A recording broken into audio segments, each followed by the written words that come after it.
Somda nupi khaisu kuina leitre chatnaba thorakpada Tuana Ima aidi kawu kawe hangam maruga kobi char kitaga hekpiro Memsana kaigino yaima Tuana Tanabane Memsana hi Satombia kobi char khara hekluso mayaidagi akangba khalaga phuko ai hangam maru loktholukhige Abemna is kai jagada thadoiba Tuana Imphal lekai orasu akhoi di hingol bhari da saujabado noidona picsadabado Abemna hari akhoi gisu pikdi kaino nakandagi Dinesda loina nungai animak amasu tade amasu wate Tuana da Dines ichanjadi Dinesna nanamaga hankre se yongsagni nang sadrasu doctor do charamni bena pijo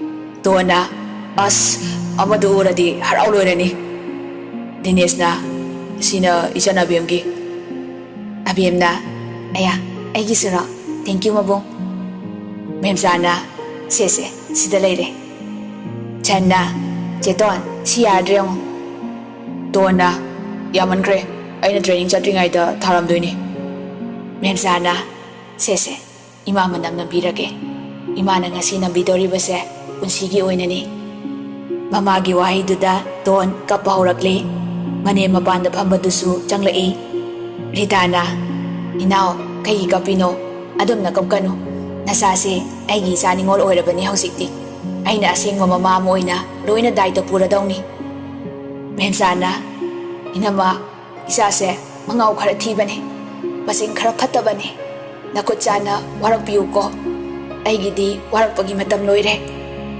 Ritana Warakani animak sap manaba midyengda thamgani imawani suba sunate ichanupana asuk pamjana nungsina lorokpa imawbu garigi mane maina nungsiroi nungsikre haijinba nate matam khara training chatkini khanbada wakhalse pothapam he khangde Ranbirna ai noibu thengdribrani yaima Don thoraktuna mapabu khoramaga ba ayum chalukige Ranbirna Masagi Makokta Nanthabiraga Ipagi Yaima Nanemna Kuki Seba Fazana Tauko Ahal na haibada saubu yade Noigi Patanaba Ahal na kaidongwaida hairoi Adunane Ahal na haibada thawoidaba taunuko Chalo Nako pausiktana Aswaya ngam yaudana Layuko Ipagi Yaima Don hihik launa kapaga Ay baba na haiba kuding Ngak na sasage Ima Baba,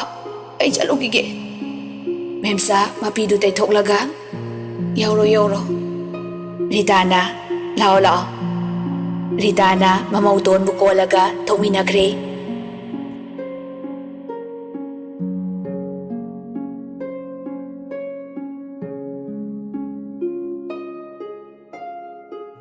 Ngihag leiraga Don hoisu mayum yore Maikada kakhalakpada Jacobna Haima, namitu pom na di kadore, kapuiro.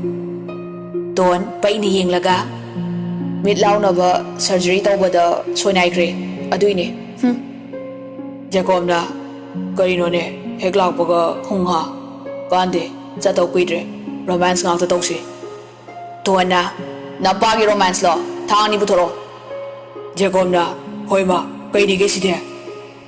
Don na, pagi nate, chalo, thang ni butoro. Kuiroye Jacob na kaino haisibo thang tindat pisana si hairo Tuana wati ngang le no matamse mamsilaklani Jacob na ima kaitong na ba thang rom hingsabi nang bo ay siwa ngam kiroi romance ba udri Tuana ho romance tawse hingolda hangam ko bitharaga Dr. Mirem Jacob na ha Tuan mapidu sasad hongdoklaga Lao Kari yenglino Jacob na Kaino ngasidi ay mang da dress hong liduna Ikaidro Tuan sauraga Hausikandi atokpa mina ikai na drabani Auba mina ikai na rabani Namaido ikaidro Thang loro so haraga Aina pirol hongdokpa yenglerido Masaksiga nganap hek maladana Jacob na Isis Ay kapsong songbi kasing manbi Lao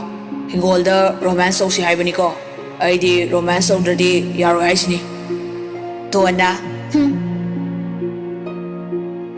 ꯃꯇꯩ ꯃꯅꯥꯎꯗꯨ ꯀꯨꯝꯊꯃꯤꯟꯅꯔꯛꯑꯦ ꯊꯥꯡ ꯑꯃꯃꯝ ꯄꯥꯏꯔꯒ ꯍꯤꯡꯒꯣꯜ ꯀꯣꯏꯗꯣꯔꯤꯕ ꯃꯐꯝꯗꯨ ꯌꯧꯔꯛꯑꯦ ꯇꯣꯟꯅ ꯃꯇꯥꯏ ꯃꯇꯥꯏꯗꯅ ꯀꯣꯕꯤ ꯊꯥꯎ ꯍꯪꯒꯥꯝꯁꯤꯗꯤ ꯃꯌꯥꯏꯗ ꯆꯥꯏꯔꯒ ꯍꯨꯜꯂꯒꯦ ꯑꯗꯨꯒꯅꯦ ꯍꯌꯦꯡ ꯑꯩꯅ ꯇ꯭ꯔꯦꯅꯤꯡ ꯆꯠꯈ꯭ꯔꯤꯉꯩꯗ ꯍꯪꯒꯥꯝꯁꯦ ꯀꯨꯡꯅ ꯍꯧꯔꯛꯂꯗꯤ ꯃꯌꯥꯏ ꯋꯥꯏꯗꯤ ꯄꯥꯝꯕꯤ ꯈꯔ ꯁꯠꯇꯣꯛꯂꯒ ꯆꯥꯊꯣꯛꯄ ꯀꯨꯡꯃꯜꯂꯗꯤ ꯄꯤꯛꯁꯜꯂꯛꯀꯅꯤ ꯀꯣꯟꯅ ꯑꯃꯨꯛ ꯈꯔ ꯆꯥꯎꯔꯀꯥꯟꯗ ꯐꯩꯗꯣꯝ ꯑꯃꯃꯨꯛ ꯇꯧꯔꯒ ꯂꯟꯅ ꯊꯥꯗꯣꯛꯄ ꯁꯪꯉꯀꯥꯟꯗ ꯖꯦꯀꯣꯕꯇꯤ ꯀꯔꯤꯝꯇ ꯍꯥꯏꯗꯦ ꯍꯩꯁꯨ ꯍꯩꯇꯕꯅꯤꯅ ꯌꯦꯡꯂꯒ ꯂꯩ ꯇꯣꯟꯅ ꯍꯩꯃꯥ ꯀꯩ ꯌꯦꯡꯂꯤꯅꯣ ꯊꯥꯔꯛꯑꯣ ꯀꯣꯕꯤꯗꯣ ꯃꯇꯥꯏ ꯃꯇꯥꯏꯁꯤꯗ ꯖꯦꯀꯣꯕꯅ ꯍꯩꯇꯤꯌꯦ ꯇꯣꯟꯅ ꯍꯩꯔꯣꯏꯌꯦ ꯏꯠꯄꯗꯅꯦ ꯍꯩꯗꯧꯕ ꯁꯦ ꯁꯨꯃꯥꯏꯅ ꯑꯃꯃꯝ ꯐꯨꯝꯕꯁꯤꯕꯨ ꯃꯌꯦꯛ ꯆꯪꯕ꯭ꯔꯣ ꯖꯦꯀꯣꯕꯅ ꯁꯤꯔꯣ ꯅꯪꯅ ꯔꯣꯃꯥꯟꯁ ꯍꯥꯏꯁꯦ ꯇꯣꯟꯅ ꯁꯤꯁꯨ ꯔꯣꯃꯥꯟꯁ ꯃꯈꯜ ꯑꯃꯅꯤ ꯃꯔꯝ ꯃꯣꯛꯄꯅꯤ ꯆꯣ ꯑꯁꯤꯗꯩ ꯊꯥꯕ ꯍꯧꯔꯛꯑꯣ ꯂꯟꯇꯛꯅ ꯖꯦꯀꯣꯕ ꯇꯣꯟꯅ ꯇꯧꯔꯤꯕꯗꯨ ꯐꯖꯅ ꯌꯦꯡꯂꯒ ꯃꯥꯁꯨ ꯀꯣꯕꯤꯗꯨ ꯊꯥꯕ ꯍꯧꯔꯛꯂꯤ ꯃꯄꯥꯅ ꯂꯩ ꯏꯁꯤꯡ ꯆꯥꯏꯕ ꯊꯣꯔꯛꯄꯗ ꯃꯆꯥ ꯃꯃꯧ ꯑꯅꯤꯅ ꯀꯣꯕꯤ ꯊꯥꯕꯗꯨ ꯎꯔꯒ ꯔꯇꯟꯅ ꯍꯩ ꯃꯃꯥ ꯇꯥꯔꯤꯕ꯭ꯔꯥ ꯔꯤꯇꯥꯅ ꯇꯥꯔꯦ ꯍꯥꯏꯔꯒ ꯃꯄꯥꯟꯗ ꯊꯣꯔꯛꯏ ꯃꯣꯏꯕꯥ ꯀꯩꯗꯧꯔꯒꯦ ꯔꯇꯟꯅ ꯇꯨ ꯑꯥꯗꯩꯁꯤ ꯌꯦꯡꯉꯨ ꯔꯤꯇꯥꯅ ꯍꯩꯃꯥ ꯅꯨꯡꯁꯤꯗ꯭ꯔꯥ ꯌꯦꯡꯉꯨꯅꯦ ꯃꯄꯨꯟꯁꯤꯒꯤ ꯍꯤꯡꯒꯣꯜ ꯀꯣꯏꯕꯗꯤ ꯂꯥꯏꯔꯗꯅ ꯑꯃꯨꯛꯇꯐꯥꯎ ꯎꯖꯗ꯭ꯔꯤꯕ ꯏꯆꯥ ꯊꯣꯏꯕꯁꯦ ꯉꯁꯤꯗꯤ ꯍꯤꯡꯒꯣꯜ ꯀꯣꯏꯔꯦ ꯔꯇꯟꯅ ꯑꯩꯅ ꯍꯥꯏꯗ꯭ꯔꯣ ꯏꯃꯧꯁꯤ ꯑꯩꯒ ꯀꯣꯛ ꯆꯥꯅꯅꯦꯅ ꯔꯤꯇꯥꯅ ꯏꯁ ꯑꯩꯒꯤ ꯏꯃꯧꯗꯤ ꯅꯠꯇ꯭ꯔꯣ ꯍꯥꯏꯕꯤꯔꯤꯁꯤꯕꯣ ꯁꯣꯝꯗꯅ ꯇꯣꯟꯅ ꯏꯁꯤꯡ ꯈꯔ ꯁꯣꯜꯂꯛꯑꯣ ꯖꯦꯀꯣꯕꯅ ꯄꯥꯏꯞ ꯑꯣꯏꯅ ꯄꯥꯜꯂꯛꯀꯦ ꯇꯣꯟꯅ ꯌꯥꯔꯣꯏꯌꯦ ꯍꯧꯖꯤꯛ ꯑꯗꯨꯃꯥꯏꯅ ꯄꯥꯏꯞꯅ ꯀꯥꯞꯄ ꯌꯥꯈꯤꯔꯣꯏ ꯄꯦꯔꯦꯁꯨ ꯄꯨꯔꯛꯑꯣ ꯍꯪꯒꯥꯝꯁꯤꯕꯨꯗꯤ ꯄꯦꯔꯦꯅ ꯆꯥꯏꯔꯁꯨ ꯀꯣꯕꯤꯗꯤ ꯃꯈꯣꯡꯁꯦ ꯈꯤꯇꯪ ꯏꯁꯤꯡ ꯍꯩꯗꯧꯅꯤ ꯌꯥꯝꯅ ꯅꯠꯇꯦ ꯖꯦꯀꯣꯕꯅ ꯑꯣ ꯍꯣꯏ ꯃꯦꯝ ꯁꯥꯍꯦꯕ ꯅꯅꯥꯏ ꯏꯁꯤꯡ ꯂꯧꯔꯨꯈꯤꯒꯦ ꯖꯦꯀꯣꯕ ꯏꯁꯤꯡ ꯂꯧꯕ ꯂꯥꯛꯏ ꯕꯥ ꯄꯦꯔꯦꯗꯨ ꯂꯣꯏꯔꯗꯤ ꯄꯤꯔꯛꯑꯣ ꯔꯇꯟ ꯅꯣꯡꯃꯤ ꯁꯦ ꯖꯦꯀꯣꯕꯅ ꯄꯦꯔꯦꯗꯨ ꯏꯁꯤꯡ ꯄꯤꯛ ꯊꯟꯅ ꯌꯥꯔꯒ ꯄꯣꯔꯛꯏ ꯑꯗꯨꯒ ꯇꯣꯟꯅ ꯆꯥꯏꯔꯦ ꯇꯣꯟꯅ ꯑꯩꯅ ꯁꯤ ꯆꯥꯏꯔꯤꯉꯩꯗ ꯕꯛꯀꯦꯠꯇꯨ ꯄꯨꯔꯛꯑꯣ ꯃꯒꯁꯨ ꯌꯥꯎꯔꯛꯑꯣ ꯅꯨꯄꯤꯒꯤ ꯑꯣꯔꯗꯔꯅꯤ ꯖꯦꯀꯣꯕ ꯑꯃꯨꯛ ꯏꯁꯤꯡ ꯂꯧꯕ ꯆꯠꯈ꯭ꯔꯦ ꯔꯇꯟꯅ ꯊꯣꯏꯕ ꯀꯔꯤ ꯑꯃꯨꯛ ꯍꯥꯏꯔꯛꯑꯦ ꯖꯦꯀꯣꯕꯅ ꯏꯁꯤꯡ ꯕꯛꯀꯦꯠ ꯑꯃꯒ ꯃꯒꯀ ꯄꯨꯔꯛꯑꯣ ꯍꯥꯏꯌꯦ ꯔꯇꯟꯅ ꯆꯣ ꯌꯥꯔꯒ ꯄꯤꯔꯨꯔꯣ ꯅꯨꯄꯤꯅ ꯍꯥꯏꯕ ꯏꯜꯂꯨꯀꯣ ꯂꯝ ꯍꯦꯟꯒꯅꯨ ꯖꯦꯀꯣꯕꯅ ꯍꯣꯏ ꯕꯕꯥ ꯖꯦꯀꯣꯕꯀꯤ ꯃꯇꯧ ꯎꯔꯒ ꯃꯄꯥꯒ ꯃꯃꯥꯒ ꯃꯆꯤꯟ ꯈꯣꯝꯂꯒ ꯅꯣꯛꯄ ꯈꯥꯡꯉꯤ ꯖꯦꯀꯣꯕꯅ ꯏꯁꯤꯡ ꯁꯨꯝ ꯍꯣꯜꯂꯤ ꯇꯣꯟꯅ ꯏꯁꯤꯡꯗꯨ ꯆꯥꯏꯔꯤ ꯊꯕꯛ ꯁꯨꯔꯛꯄ ꯅꯠꯇꯕꯅꯤꯅ ꯖꯦꯀꯣꯕꯇꯤ ꯋꯥꯕꯅ ꯂꯣꯏꯔꯦ ꯖꯦꯀꯣꯕꯅ ꯍꯅꯤ ꯑꯩ ꯋꯥꯔꯦ ꯈꯨꯡꯒꯪꯗ ꯄꯣꯛꯍꯧꯗꯕ ꯐꯈ꯭ꯔꯦꯗꯀꯣ ꯇꯣꯟꯅ ꯀꯅꯥ ꯈꯪꯅꯤ ꯃꯊꯪ ꯃꯄꯣꯛꯇ ꯄꯣꯛꯂꯗꯤ ꯆꯠꯂꯣ ꯑꯅꯤꯔꯛ ꯍꯣꯜꯂꯒ ꯂꯣꯏꯔꯅꯤ ꯖꯦꯀꯣꯕꯅ ꯍꯣꯏ ꯁꯣꯔ ꯃꯄꯤ ꯑꯃ ꯍꯣꯜꯂꯒ ꯑꯃꯨꯛ ꯄ꯭ꯔꯞ ꯆꯠꯈ꯭ꯔꯦ ꯇꯣꯟꯁꯨ ꯖꯦꯀꯣꯕꯀꯤ ꯃꯇꯧꯗꯨ ꯎꯔꯒ ꯂꯣꯟꯅ ꯅꯣꯛꯆꯩ ꯇꯣꯟꯅ ꯑꯁꯦꯡꯕ ꯋꯥꯔꯝꯂꯅꯤ ꯃꯁꯤ ꯅꯨꯄꯥꯁꯦ ꯀꯥꯇꯟ ꯖꯥꯎꯁꯦ ꯖꯦꯀꯣꯕꯇꯨ ꯏꯁꯤꯡ ꯄꯨꯔꯒ ꯑꯃꯨꯛ ꯂꯥꯛꯏ ꯁꯤꯅ ꯇꯣꯛꯂꯁꯤꯀꯣ ꯑꯩ ꯋꯥꯔꯦꯕ ꯇꯣꯟꯅ ꯍꯣꯏ ꯀꯣꯐꯤ ꯑꯍꯥꯎꯕ ꯄꯤꯊꯛꯇꯣꯏꯅꯤ ꯋꯥꯕ ꯐꯅꯕ ꯖꯦꯀꯣꯕꯅ ꯑꯗꯣ ꯃꯁꯤ ꯔꯣꯃꯥꯟꯁꯁꯦ ꯍꯨꯃꯥꯡ ꯁꯧꯋꯤ ꯃꯊꯪꯗꯤ ꯍꯨꯃꯥꯡ ꯁꯧꯗꯕꯤ ꯔꯣꯃꯥꯟꯁ ꯑꯣꯏꯅ ꯀꯣ ꯇꯣꯟꯅ ꯌꯥꯝ ꯋꯥꯠꯂꯤꯗ ꯃꯣꯔꯣꯛ ꯁꯥꯕꯤ ꯔꯣꯃꯥꯟꯁꯁꯨ ꯋꯥꯠꯂꯤ ꯖꯦꯀꯣꯕꯅ ꯑꯗꯨꯅ ꯀꯔꯝꯕ ꯃꯈꯜꯅꯣ ꯇꯣꯟꯅ ꯅꯨꯡꯗꯥꯡꯗ ꯈꯪꯂꯅꯤ ꯖꯦꯀꯣꯕ ꯍꯔꯥꯎꯅ ꯑꯁꯦꯡꯕꯩꯔꯣ ꯇꯣꯟꯅ ꯑꯁꯦꯡꯕꯅꯦ ꯑꯅꯤꯗꯨ ꯊꯕꯛ ꯂꯣꯏꯔꯒ ꯆꯪꯃꯤꯟꯅꯔꯛꯏ ꯇꯣꯟ ꯃꯈꯣꯡ ꯃꯈꯨꯠ ꯆꯥꯝꯊꯣꯛꯂꯒ ꯀꯤꯆꯟꯗ ꯀꯣꯐꯤ ꯂꯣꯟꯕ ꯆꯪꯈ꯭ꯔꯦ ꯂꯣꯏꯔꯗꯨꯅ ꯇꯣꯟꯅ ꯕꯕꯥ ꯃꯃꯥ ꯀꯣꯐꯤ ꯔꯇꯟꯅ ꯊꯝꯃꯣ ꯔꯤꯇꯥꯅ ꯊꯣꯏꯕꯗꯨ ꯋꯥꯔꯝꯂꯅꯤ ꯏꯃꯧꯁꯨ ꯋꯥꯔꯝꯂꯅꯤ ꯉꯥꯏꯍꯥꯛ ꯄꯣꯊꯥꯎꯔꯣ ꯏꯃꯥ ꯅꯨꯡꯗꯥꯡꯒꯤ ꯍꯦꯟꯖꯥꯡꯒ ꯁꯦꯝꯕꯤꯔꯝꯂꯒꯦ ꯇꯣꯟꯅ ꯍꯣꯏ ꯃꯃꯥ ꯕꯣꯕꯣꯛꯇꯤ ꯎꯗꯦꯅ ꯔꯇꯟꯅ ꯑꯁ꯭ꯋꯥꯏꯗ ꯋꯥꯀꯤꯡ ꯊꯣꯛꯂꯝꯅꯤ ꯃꯥꯏ ꯀꯥꯗ ꯊꯝꯕꯤꯔꯝꯃꯣ nabokti inglaga thakpani. Tuana, hoi baba. Tuan manimga makugada coffee piramlaga mabokisu thambiramlaga matay manawgi coffee puraga kakalai. Tuana, da coffee se thaklaga waba fabrego. Jacob da phado mande nungdang morok sarakanda waba phadoi male. Tuana, hoi hoi ngairo dudi. Jacob da au itu nungsibi.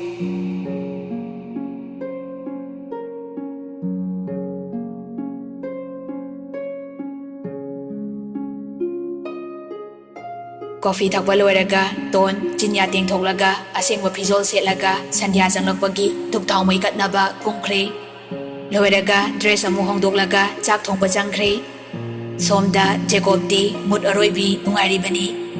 Jacob na morok sabi romance aisibu as ai ngamdre daidi nuksiye itu ni gaina chakkai ra hatokninge. Ngihak leiraga tona chak loiraga mai mai chanaba kaurare. Tona da lao chak chaurase. Jacob da hoi lage. Mayam tu chak chaba honare. Ratan da haukhre da ko imogi chawai kangsoi se. Jacob da haidro ai sai se baje. Ratan da yau di yawi. Jacob na pamjaba yongsak singju du pena hauna sajari. Noiraga Jacob na haure itu se haidi hekre da ko cha insang thongba se. Ngang dana makut hamdoklaga thokre. Ratan na morok sabaga khangdra male singju si loina chakre ne yongsak ni bu hairadi loijare. Ritana morok sabasina hena hawi. Tona mama morok yam sarabo. Ritana singjudi sumaina chadongni sadradi hauroi. Asomna chaba loinaraga tona charibasingdu loisille. Kondi thabak subi aniduna phengkhre. Thabak loisilamlaga ton kakhalakpada Jacob phamungda upsilaga tumaga leirami. Tona da chaksa hektokpaga tumsiladi nasadu yararoi. Butki sima ama leibani yengsilao. Jacob da as ai pukse chakpana yadre. Tona haima thibong lauri ne na singju taptai jasilaga leramo ai mama dei hidak loroke. Ton makhada kumtharaga mama Ritana bema kedore. Tona dada do mabuk sai hai hidak leibro. Ritana haima masidi leibani. Ritana guli ma pibadu puraga amu hobe kakhalai. Tona da se hidak se chaselo ising sida leire. Jacob hidak tu lauraga chasenkre. Ngahak mamit uisalaga hippi. Tondi TV yengli. Jacob puksak ko pharakpada hawalaga tongi manakta phamrai. Tona pharabo. Jacob na phare lo. Tona kaibo. Jacob na nangasai kai haikige. Tona aibu kari haikige. Jacob na isis pausinagano ko aidi kaubide. Tona kaino kaudribo. Jacob na nungdang da romance morok sabi tausi haikibado. Tona haima haujikta morok saduna tharo ongai nabuktu chaktana huli chakridu pendribo. Jacob na Tona hayeng amo umorok mari hapaga subige. Masaigido nangi tongana umorok amasu naisinbane. Jacob na yare ay nanga romance obusi bugikire. Tona wali he mathang na humangam sobi wasu taptai wabi romance wali he. Jacob na noi ada hairo aduna mo karamo makhalgi romance no ha. Tona hayeng anta hogolaga jogging tawruse exercise su tawse lamjen chen bisu sanase hayeng na hena nungai doine romance.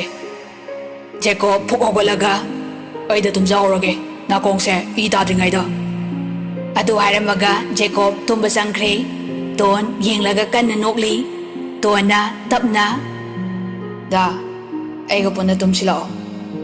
Jacob mami lauthoga kaiba hausikido.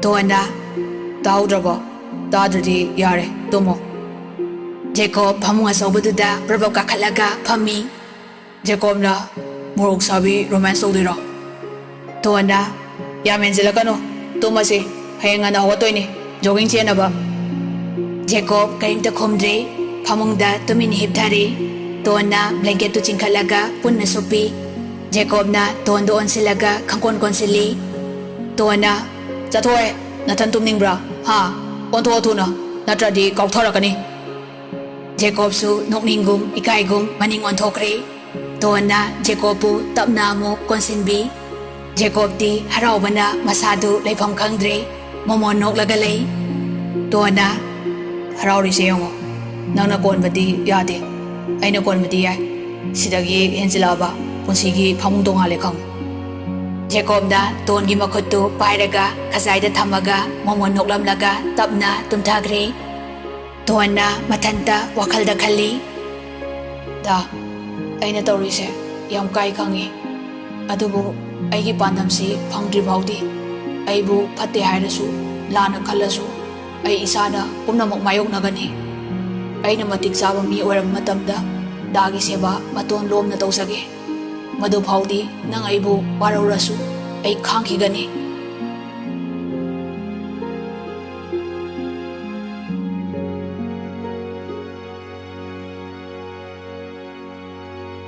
ꯅꯨꯃꯤꯠꯇꯨ ꯍꯧꯈ꯭ꯔꯦ ꯅꯣꯡꯉꯥꯜꯂꯒ ꯖꯦꯀꯣꯕꯅ ꯍꯧꯒꯠꯂꯛꯄꯗ tone ꯂꯩꯔꯝꯗ꯭ꯔꯦ ꯖꯦꯀꯣꯕ ꯍꯀꯥꯝ ꯋꯥ ꯋꯥ ꯆꯜꯂꯒ ꯑꯁ ꯄꯨꯡ 5 ꯇꯥꯗ ꯉꯥꯏꯔꯤ ꯍꯧꯒꯠꯈ꯭ꯔ ꯃꯥꯜꯂꯦ ꯂꯨꯝꯃꯤꯍꯦ ꯏꯇꯨꯒ ꯇꯨꯃꯤꯟꯅꯕꯁꯤꯗꯤ ꯉꯟꯇꯥꯅ ꯔꯣꯖꯔꯅ ꯀꯣꯜ ꯇꯧꯔꯛꯏ ꯖꯦꯀꯣꯕꯅ ꯌꯥꯍꯧ ꯉꯜꯂꯤꯀꯣ ꯁꯥꯍꯦꯕ ꯐꯃꯨꯡꯗꯩꯔꯣ ꯔꯣꯖꯔꯅ ꯅꯪ ꯍꯥꯏꯕꯤꯔꯤꯁꯤꯅꯤ ꯇꯣꯟꯁꯦ ꯃꯊꯟꯇ ꯖꯣꯒꯤꯡ ꯆꯦꯜꯍꯜꯂꯤꯁꯤ ꯀꯩꯒꯤꯅꯣ ꯖꯦꯀꯣꯕ ꯈꯪꯄ꯭ꯔꯦꯛ ꯈꯪꯉꯤ ꯍꯥ ꯑꯁ ꯀꯥꯎꯋꯦ ꯚꯥꯏ ꯀꯥꯏ ꯌꯧꯈ꯭ꯔꯖꯥꯠꯅꯣ ꯔꯣꯖꯔꯅ ꯌꯥꯔꯦ ꯏꯕꯣ ꯑꯩꯈꯣꯏ ꯂꯝꯄꯥꯛꯇ ꯂꯝꯖꯦꯜ ꯆꯦꯜꯍꯜꯂꯤ ꯁꯣꯅꯣꯁꯤꯗꯤ ꯖꯦꯀꯣꯕꯅ ꯚꯥꯏ ꯋꯥꯈꯜ ꯅꯨꯡꯉꯥꯏꯃꯟꯗꯅ ꯀꯥꯎꯊꯣꯛꯂꯨꯔꯦ ꯔꯣꯖꯔꯅ ꯀꯩ ꯋꯥꯈꯜ ꯖꯦꯀꯣꯕꯅ ꯚꯥꯏ ꯉꯔꯥꯡꯗꯤ ꯇꯣꯟꯕ ꯇꯨꯃꯤꯟꯅꯩꯉꯣ ꯔꯣꯖꯔꯅ ꯃꯤꯟꯅꯥꯏ ꯑꯗꯨꯕꯨ ꯑꯩꯉꯣꯟꯗ ꯍꯥꯏꯕ ꯍꯧꯅꯕ꯭ꯔꯣ ꯍꯧꯗꯣꯡꯁꯤꯗꯤ ꯖꯦꯀꯣꯕꯅ ꯀꯩꯅꯣ ꯄꯨꯟꯁꯤꯒꯤ ꯑꯍꯥꯟꯕꯅꯦꯅ ꯁꯨꯝ ꯄꯥꯎ ꯇꯝꯖꯕꯅꯦ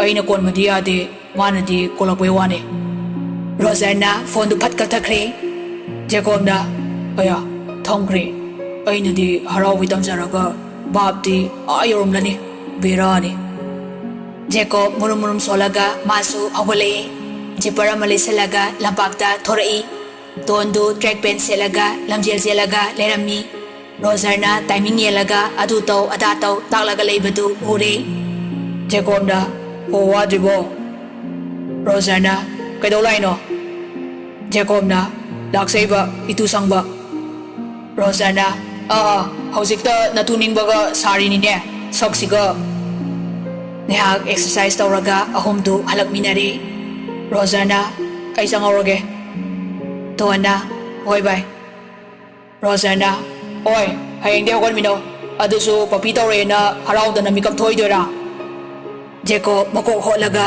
ꯑꯣꯁ ꯖꯦꯀꯣꯕꯅ ꯍꯥꯏꯔꯛꯀꯅꯨ ꯍꯥꯏꯅ ꯁꯥꯏꯟ ꯇꯧꯖꯩ ꯑꯗꯨꯕꯨ ꯔꯣꯖꯔꯅ ꯍꯥꯏꯗꯣꯛꯈꯤꯕꯅ ꯍꯥꯜꯂꯤ ꯔꯣꯖꯔ ꯅꯣꯛꯃꯤ ꯅꯣꯛꯃꯤ ꯃꯌꯨꯝ ꯆꯪꯈ꯭ꯔꯦ ꯇꯣꯟ ꯔꯣꯖꯔ ꯍꯦꯛ ꯆꯪꯈꯤꯕꯒ ꯃꯃꯤꯠꯇꯨ ꯄꯩꯅ ꯌꯦꯡꯂꯒ ꯔꯣꯖꯔꯗ ꯀꯩ ꯍꯥꯏꯔꯨꯏ ꯖꯦꯀꯣꯕꯅ ꯀꯩꯁꯨ ꯍꯥꯏꯗꯦꯅ ꯇꯣꯟꯅ ꯅꯆꯤꯟꯗꯣ ꯊꯤꯅꯣ ꯖꯦꯀꯣꯕꯅ ꯑꯁ ꯉꯔꯥꯡ ꯅꯪꯒ ꯇꯨꯃꯤꯟꯅꯩ ꯁꯨꯝ ꯇꯝꯂꯨꯕꯅꯦ ꯇꯣꯟꯅ ꯅꯀꯣꯛꯇꯣ ꯆꯥꯛꯄ꯭ꯔꯣ ꯍꯥ ꯏꯇꯩ ꯏꯅꯥꯎꯒꯤ ꯋꯥꯔꯤꯕꯨ ꯃꯤꯉꯣꯟꯗ ꯍꯥꯏꯔꯤꯗꯨꯕꯣ ꯅꯃꯥꯏꯗꯣ ꯏꯀꯥꯏꯗ꯭ꯔꯣ ꯃꯔꯤꯒ ꯂꯩꯅꯔꯗꯤ ꯚꯤꯗꯤꯑꯣ ꯅꯝꯃꯒ ꯀꯔꯕꯥꯔ ꯇꯧꯗꯣꯏꯔꯣ ꯍꯥ ꯖꯦꯀꯣꯕꯅ ꯑꯁ ꯁꯣꯔꯣꯛꯁꯤꯗ ꯑꯝꯇ ꯇꯨꯃꯤꯟ ꯂꯩꯌꯨꯁꯦ ꯃꯤ ꯂꯣꯏ ꯇꯥꯕ ꯇꯥꯔꯦ ꯇꯣꯟꯅ ꯇꯥꯒꯦ ꯇꯥꯁꯅꯨ ꯍꯧꯖꯤꯛꯅ ꯀꯔꯤꯒꯤ ꯑꯁꯦꯡꯕ ꯍꯥꯏꯕꯩ ꯏꯀꯥꯏꯔꯤꯅꯣ ꯍꯣꯔꯦꯟꯗꯒꯤ ꯅꯪ ꯒꯦꯠ ꯑꯥꯎꯠ ꯅꯁꯥꯒꯤ ꯐꯥꯕꯨꯡꯗ ꯇꯨꯝꯖꯧ ꯖꯦꯀꯣꯕꯅ ꯑꯁ ꯀꯞꯅꯤꯡꯉꯦ ꯑꯋꯣꯏꯕ ꯑꯔꯦꯝꯕ ꯍꯥꯏꯖꯔꯝꯃꯤ ꯇꯣꯟꯅ ꯀꯞꯍꯧꯔꯣ ꯑꯗꯥꯏꯗ ꯊꯔꯣ ꯊꯔꯣ ꯑꯣꯜꯂꯒ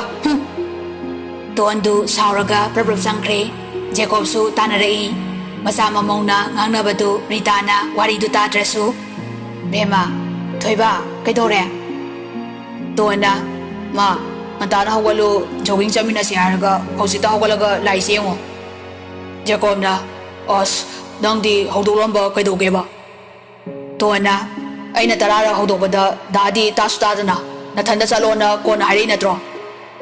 Ritana, Hema, Toiba, Masini Numi Dangaire, Nambu, Imusina Walaga, jogging chat pasi, Sambi Yadro, Nang Sidi. Toana, Mama, Baba Hoy, Howard Crabo. Ritana, Howard Cray. Toana, Adudi, I Iruzaroki, Duk Taba Tingle, Loraga, coffee semlage. Ritana, Tingdi, Tabnato, Pingano, Nasamu, Asopan, Yabaya Ponte, Toto, Nozauro, Mamasu, Lurukige, Noeraga, coffee do Mamalon Birage. Toana, Mama, Yani, Aidum Longe. Ritana, Yadi, Mama, Nahaya Moiri, Aisu, Karasuba Nomba, Yaikeno. Jacobna, Ma, hospital Zatwina draw. Ritana, Chatuini, Noigi exam dusu, Haiduklani, Dangsu, Kalabani, Sidaidi, Imamsa, Tabaksamina Bayare. Jacobna, is Noidiana, Manunda, Loikonglazarina. Ritana, Kangdati Kaino. Jacobna, Hoi, Adubudi, Department Amagi, Henidana. Ritana, Nangsu, Kaino, Imosato Pidrabani, Karaying Sinbu, Potsay, Marueba, Chesangado, Check Doraga, Pasana Ready da Tambiu. Jacobna, yes, Mom.